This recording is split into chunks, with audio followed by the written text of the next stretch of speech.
En el seguro de enfermedades y maternidad quedarán amparados las siguientes personas: el asegurado,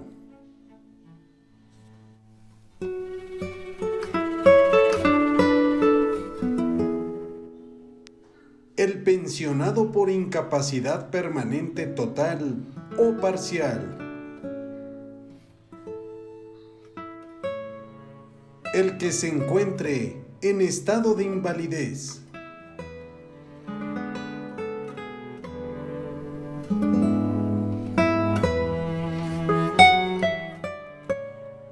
en los casos de cesantía en edad avanzada y vejez, así como viudez, orfandad o ascendencia.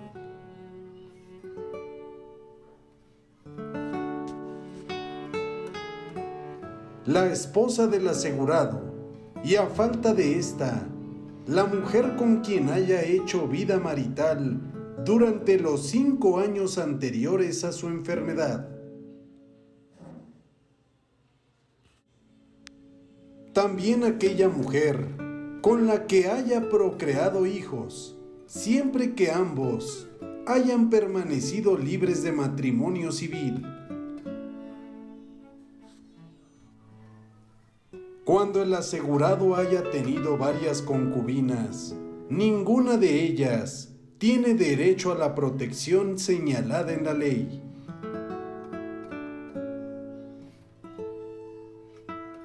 De este mismo derecho también gozará el esposo de la asegurada, y a falta de éste, el concubinario, siempre que hubiera existido dependencia económica de la asegurada.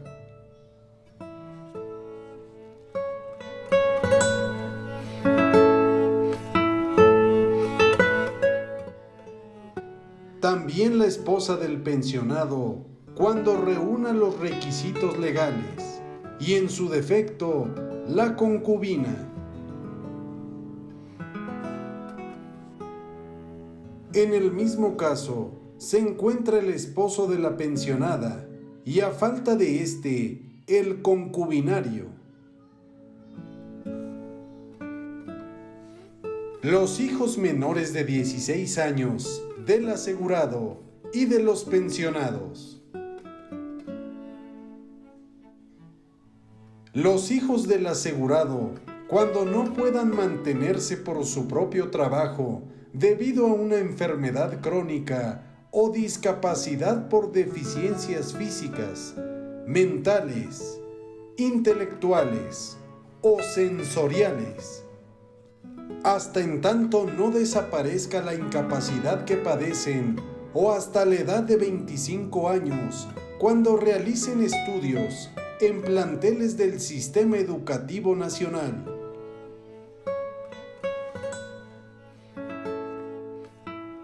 Los hijos mayores de 16 años de los pensionados por invalidez, cesantía en edad avanzada y vejez, que se encuentren disfrutando de asignaciones familiares, así como de los pensionados por incapacidad permanente. También son sujetos de aseguramiento el padre y la madre del asegurado que vivan en su hogar, debiendo reunir el requisito de convivencia. Además, tendrán derecho a las prestaciones respectivas si reúnen los requisitos de dependencia económica del asegurado o pensionado. Para efectos de este seguro, debe tenerse como fecha de inicio de la enfermedad aquella que el personal médico del instituto certifique.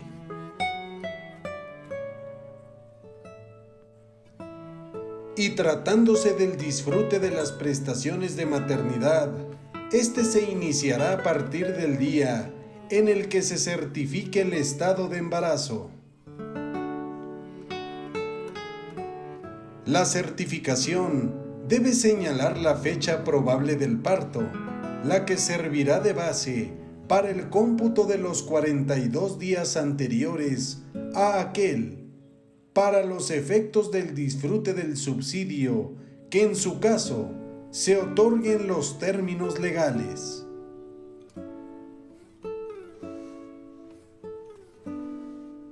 Para gozar de las prestaciones consignadas, el asegurado, el pensionado y los beneficiarios deben sujetarse a las prescripciones y tratamientos médicos indicados por el personal del IMSS.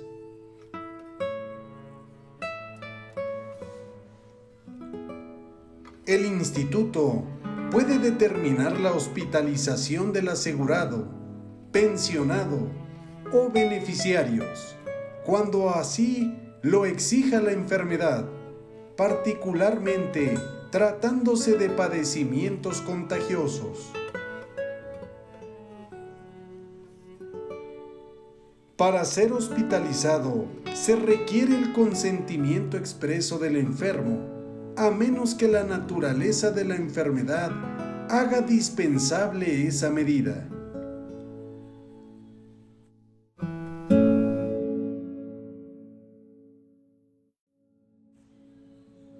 La hospitalización de los menores de edad y los incapacitados exige el consentimiento de quienes ejerzan la patria potestad o tutela sobre aquellos, o bien del Ministerio Público o la autoridad que legalmente sea competente.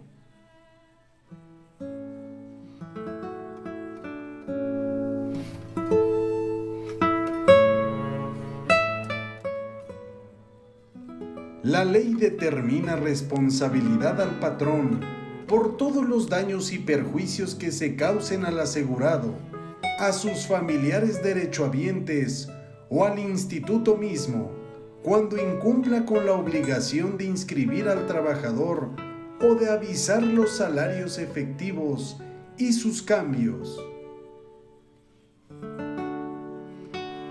ya que ello generaría la imposibilidad de que se les otorguen las prestaciones en especie y en dinero del seguro de enfermedades y maternidad, o bien cuando el subsidio a que tuvieran derecho se disminuya en cuanto a su cuantía.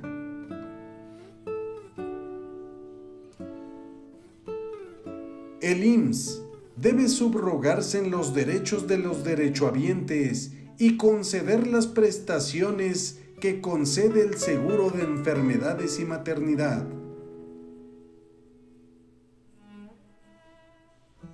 Al acontecer ello, el patrón debe enterar al instituto el importe total de los capitales constitutivos faltantes. El mismo será deducible del monto de las cuotas obrero-patronales omitidas hasta la fecha que correspondan al seguro de enfermedades y maternidad del trabajador de que se trate.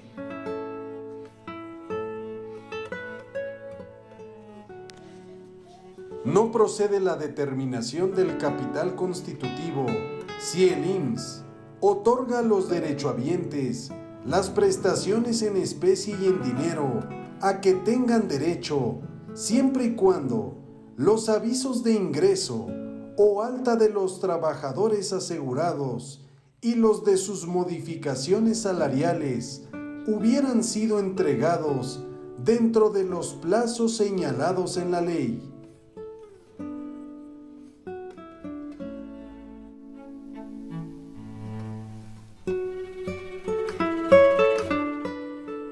El instituto debe prestar los servicios que tiene encomendados de forma directa a través de su propio personal e instalaciones. También de manera indirecta por la celebración de convenios con otros organismos públicos o particulares para que se encarguen de impartir los servicios del ramo de enfermedades y maternidad, proporcionando las prestaciones en especie y subsidios del ramo de riesgos de trabajo, siempre bajo la vigilancia y responsabilidad del propio IMSS. La ley permite que se celebren convenios con quienes tengan establecidos servicios médicos y hospitalarios, pudiendo convenirse, si se trata de patrones con obligación al seguro, en la reversión de una parte de la cuota patronal y obrera en proporción a la naturaleza y cuantía de los servicios relativos. Los convenios deben fijar el plazo de su vigencia, la amplitud del servicio subrogado, los pagos que deben efectuarse, la forma de cubrirlos y las causas y procedimientos de terminación, así como todas las condiciones pertinentes.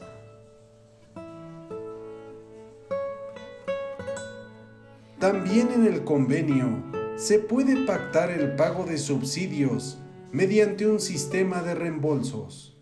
Estos convenios no pueden celebrarse sin la previa anuencia de los trabajadores o de su organización representativa.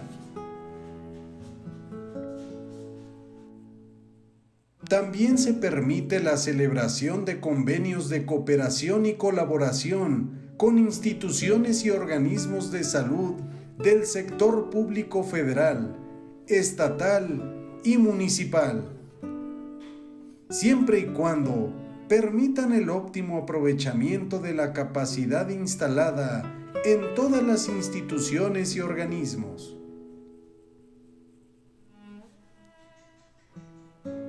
El IMSS puede brindar servicio en sus instalaciones a la población atendida por dichas instituciones y organismos, de acuerdo a su disponibilidad y sin perjuicio de su capacidad financiera.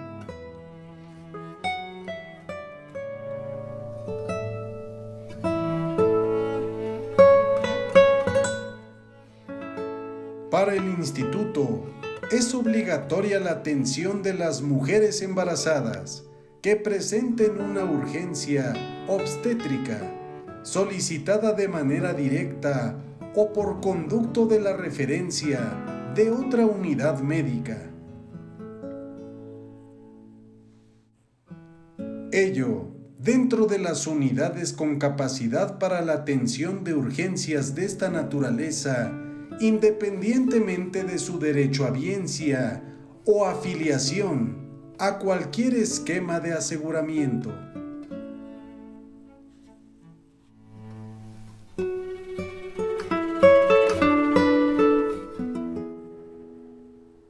Es importante mencionar que las personas, empresas o entidades están obligadas a proporcionar al IMSS los informes y estadísticas médicas o administrativas que se les exija y a sujetarse a las instrucciones, normas técnicas, inspecciones y vigilancia prescritas por el mismo instituto.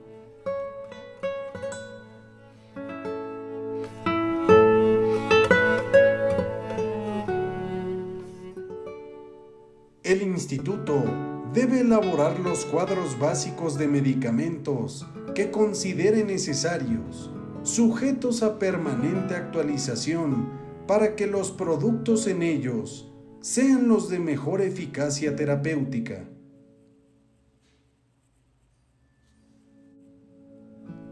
Tratándose de enfermedades no profesionales, el IMSS debe otorgar al asegurado toda la asistencia médico-quirúrgica, farmacéutica y hospitalaria que sea necesaria, desde el comienzo de la enfermedad y durante el plazo de 52 semanas para el mismo padecimiento.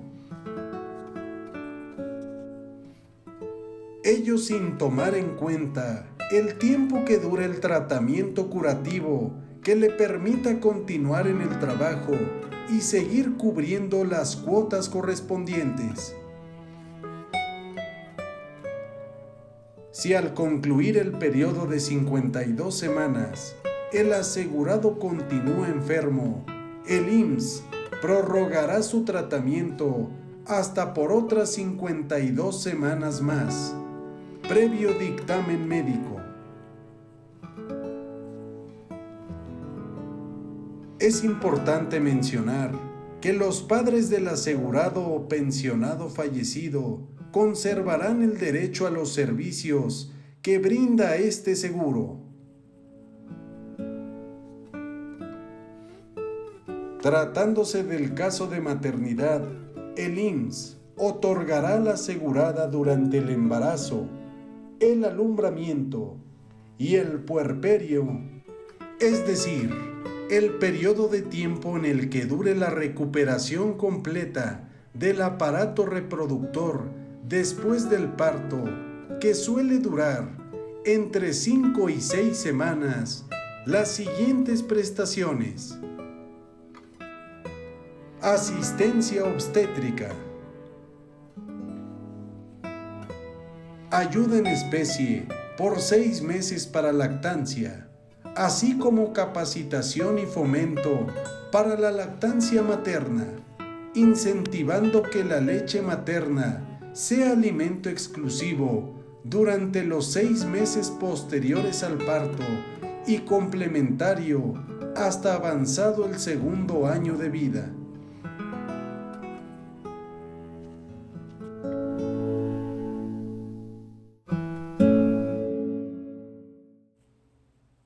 También que durante el periodo de lactancia tengan derecho a decidir entre contar con 2 reposos extraordinarios por día de media hora cada uno, o bien un descanso extraordinario por día de 1 hora para amamantar a sus hijos o efectuar la extracción manual de leche materna en lugar adecuado e higiénico que designe la institución o dependencia.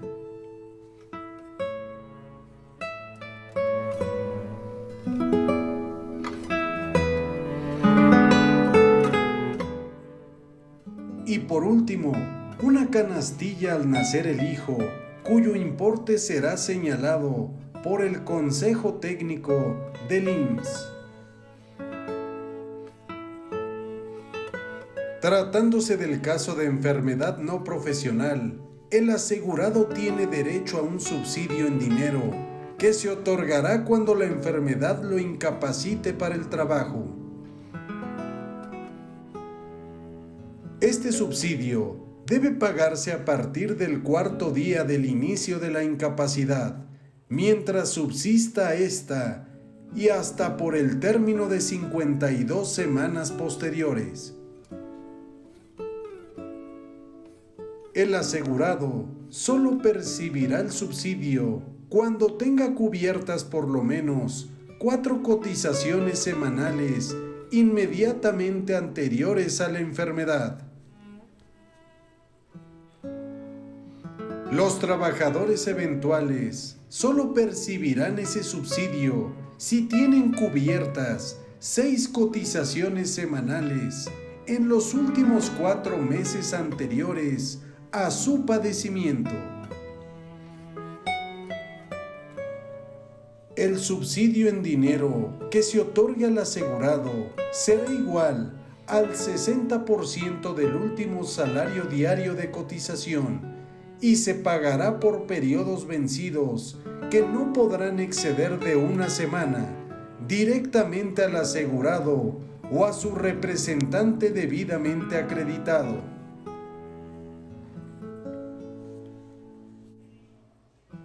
Si el asegurado en su calidad de paciente incumple con las indicaciones del instituto para someterse a hospitalización o interrumpe el tratamiento sin la autorización debida, se suspenderá el pago del mismo. El subsidio se pagará directamente al asegurado o a sus familiares derechohabientes si es que aquel se encuentra hospitalizado. La asegurada tiene derecho durante el embarazo y el puerperio a un subsidio en dinero igual al 100% del último salario diario de cotización que recibirá durante 42 días anteriores al parto y 42 días posteriores al mismo. Si la fecha establecida por el personal médico del instituto no concuerda exactamente con la del parto, deben cubrirse a la asegurada los subsidios correspondientes por 42 días posteriores al mismo, sin importar que el periodo anterior al parto se haya excedido. Los días en que se prolongue el periodo anterior al parto deben pagarse como continuación de incapacidades originadas por enfermedad. Este subsidio se cubrirá por periodos vencidos que no excederán de una semana.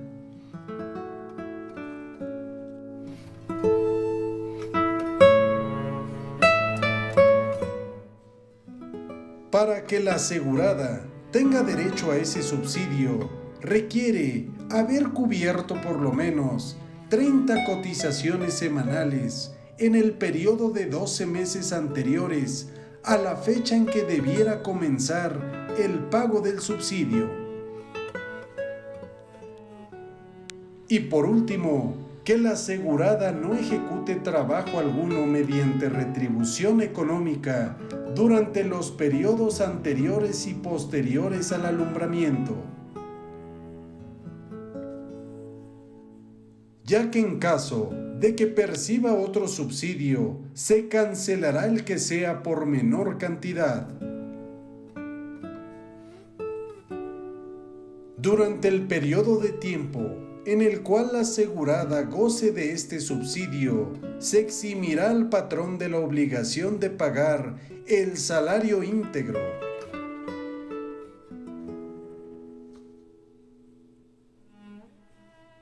Si la trabajadora no tiene las 30 cotizaciones semanales en el periodo de 12 meses anteriores a la fecha en que deba comenzar el pago del subsidio, el pago del salario en su forma íntegra corresponderá al patrón. Si fallece el pensionado o asegurado, que tenga reconocidas cuando menos 12 cotizaciones semanales en los 9 meses anteriores a su defunción, el IMSS pagará a la persona preferentemente familiar del asegurado o pensionado que presente copia del acta de defunción y la cuenta original de los gastos del funeral, una ayuda por ese concepto. La misma consistirá en 2 meses de salario mínimo general en la Ciudad de México, en la fecha en la que tuvo verificativo su fallecimiento.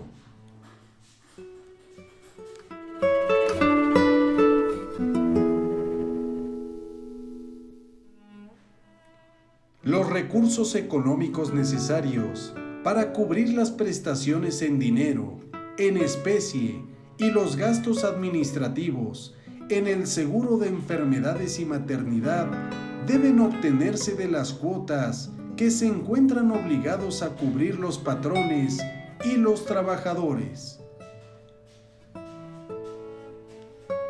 Asimismo, de la contribución que corresponda al Estado. Las mismas deben financiarse de la siguiente forma. Por cada asegurado se pagará mensualmente una cuota diaria patronal que equivale al 13.9% de un salario mínimo general diario en la Ciudad de México. El asegurado que obtenga 3 veces más el salario mínimo general diario en la Ciudad de México deberá de cubrir además la cuota establecida, una adicional patronal equivalente al 6% y otra adicional obrera del 2% de la cantidad que resulte de la diferencia entre el salario base de cotización y 3 veces el salario mínimo general. Y el gobierno federal pagará mensualmente una cuota diaria por cada asegurado por el 13.9% del salario mínimo general para la Ciudad de México a la fecha de entrada en vigor de la ley, y la cantidad inicial que resulte se actualizará trimestralmente de acuerdo a la variación del Índice Nacional de Precios al Consumidor. Tratándose de las prestaciones en dinero del seguro de enfermedades y maternidad, se financian con una cuota del 1% sobre el salario base de cotización, pagadero de la forma siguiente. Patrones, 70% de dicha cuota. Trabajadores, 25%. Y gobierno federal, 5% restante. Sus aportaciones serán cubiertas en pagos mensuales iguales, equivalentes a la 12ª parte de la estimación que presente el IMSS para el año siguiente a la Secretaría de Hacienda y Crédito Público en el mes de julio de cada ejercicio. Si el asegurado queda privado de su trabajo remunerado, pero ha cubierto antes de tal privación por lo menos 8 cotizaciones semanales ininterrumpidas, conservará durante las 8 semanas posteriores a la desocupación laboral el derecho a recibir la asistencia médica de maternidad, quirúrgica, farmacéutica y hospitalaria que sea necesaria. Igualmente, de ese derecho disfrutarán sus beneficiarios. A ello se le conoce como el periodo de conservación de derechos.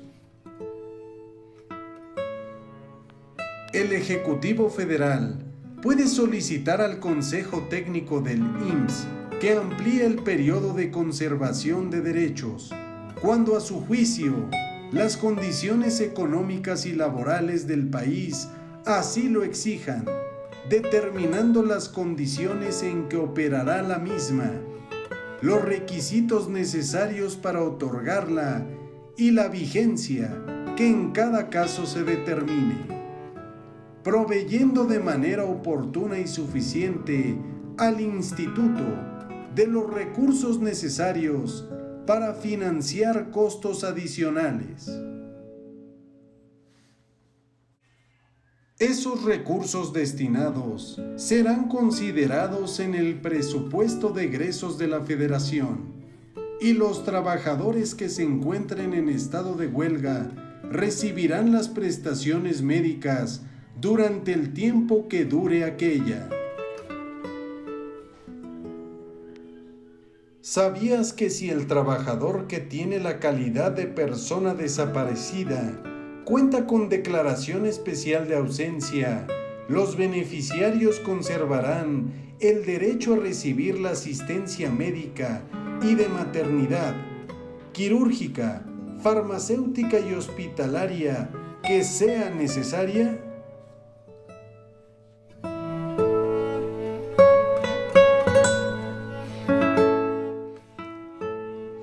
Con el propósito de proteger la salud y prevenir las enfermedades y la discapacidad, los servicios de medicina preventiva del IMSS llevarán a cabo programas de difusión para la salud, prevención y rehabilitación de la discapacidad, estudios epidemiológicos, producción de inmunobiológicos, inmunizaciones, campañas sanitarias y otros programas especiales enfocados a resolver problemas médico-sociales.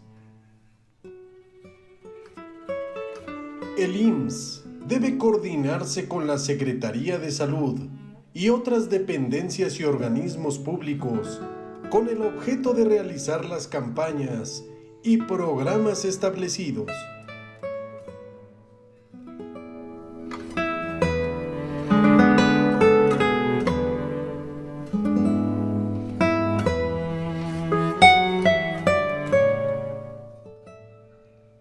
Para la realización de registros, anotaciones y certificaciones relativas a la atención a la salud de la población derechohabiente, el IMSS puede utilizar medios escritos, electrónicos, magnéticos, ópticos o magneto-ópticos para integrar un expediente clínico electrónico único para cada derechohabiente en sus unidades médicas o cualquier otra instalación que se determine.